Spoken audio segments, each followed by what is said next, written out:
Guys, Somnath કિચનમાં આપ સૌનું હાર્દિક સ્વાગત છે। તો આજે આપણે બનાવવાના છે સેવપુરી। તો એના માટે મેં છે ને નાની નાની પૂરી બનાવી લીધી હતી અને કાણા પાડી દીધા છે, એટલે કડક થઈ ગઈ છે, જોઈ શકો છો।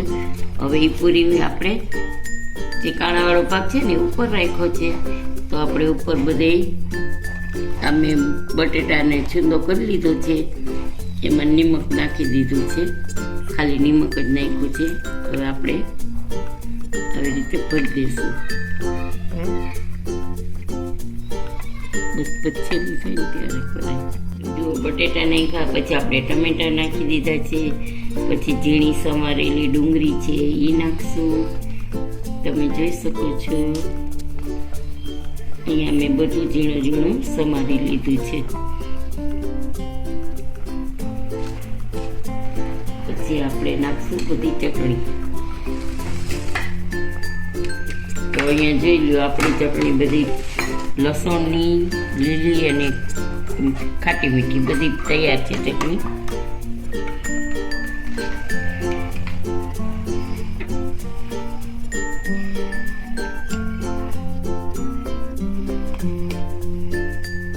ચટણી આપણે પાતળી રાખવાની છે, બહુ જાડી નથી રાખવાની।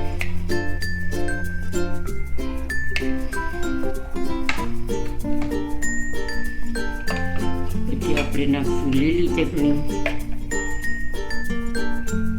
તમારે જેટલું સ્પાઈસી કરવું હોય એટલું કરી શકો છો, પણ આપણી આ સેવપુરી એકદમ તીખી, તમતમતી અને ચટપટી છે, ખાવાની બહુ મજા આવશે। શિયાળામાં એકવાર ટ્રાય જરૂરથી કરજો।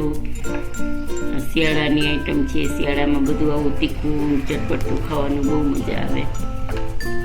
આપણે નાખશું લસણની ચટણી, લાલ ચટણી।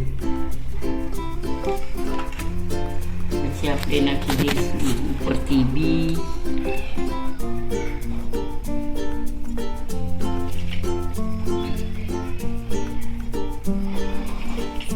આપણા બી મસાલા વાળા છે।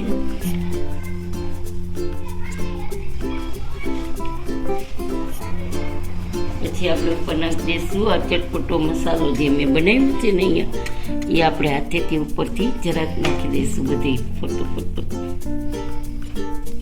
એ આપણે નાખશું ઉપર સેવ।